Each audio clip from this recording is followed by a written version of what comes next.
বন্ধুরা আমি আজকের আবার চলে এসেছি নতুন একটা ভিডিও নিয়ে। তো আজকের আমাদের পেয়ারা বাগানে আমি স্প্রে করব।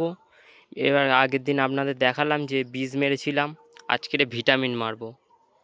তার সঙ্গে সঙ্গে একটা পাউডার দেবো। ওই পাউডারটার ফলে এরকম যে পেয়ারা দেখতে পাচ্ছেন, এই দেখুন কি সুন্দর কালারিং পেয়ারা। এরকম সাদা সাদা কালার হওয়ার জন্য একটা পাউডার মারা হয়।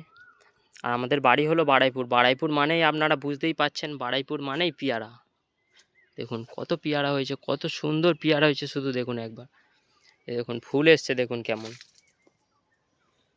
বাড়াইপুর মানেই পেয়ারা, এতেই বোঝা যায় যে বাড়াইপুরে এত পেয়ারা কেন হয়। দেখুন শুধু ফুল এসছে দেখুন। তো বন্ধুরা বেশি দেরি না করে আমি এবার দেখাবো যে আমার এরকম সুন্দর কালার কি কারণে আসে আর কি করলে এত সুন্দর কালার পাওয়া যায়। সো বন্ধুরা আমি এই যে ভিটামিনটা ইউজ করব সেটা হলো এটা, দেখুন ট্যালেন্ট কোম্পানির এই যে ভিটামিনটা আছে, এর মধ্যে 20 ml করে দিতে হবে। আগের দিন দেখালাম 20টা, তোমার 25 ml দিতে হবে, এইটা 20 ml দিতে হবে। সো বন্ধুরা এই দেখুন 20 ml নিয়ে নিয়েছি, আর কালারটা দেখুন পুরো পিওর কালো। এই দেখুন 20 ml এটা ঢেলে দিলাম। এরপরে যেটা দেখাবো পাউডারটা শুধু দেখুন বন্ধুরা, এই যে পাউডারটা দেখুন, পরেশ কোম্পানির B20 পাউডারটা কীভাবে দেবেন দেখুন। 10 লিটার জলের মধ্যে এই যে আপনাদের দেশলাই খামের দুটো দিতে হবে, 2 দেশলাই খাম।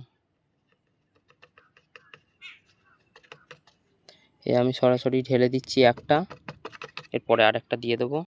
আমার একটা দেওয়া হয়ে গেছে, আরেকটা দেখুন এই নিয়ে এই দিয়ে দেবো আরেকটা।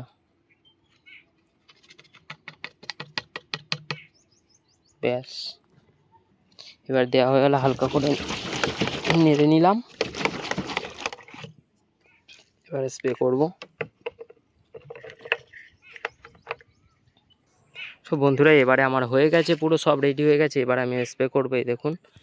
তো বন্ধুরা আপনারা জানেন যে আমি একা একা ভিডিও করি, আর এক হাতে এরকমভাবে সম্ভব নয়, তাই জন্য ভিডিওটা এই অবধি স্কিপ করে দিলাম। মানে এই অবধি ভিডিওটা, পরবর্তী ভিডিও দেখার জন্য চ্যানেলটিকে সাবস্ক্রাইব করে দেবেন। সো বন্ধুরা আপনাদের যদি কৃষি রিলেটেড কোনো প্রশ্ন থাকে কমেন্টে করতে পারেন। আপনারা যতটা আমি পারবো ততটা আপনাদের হেল্প করব।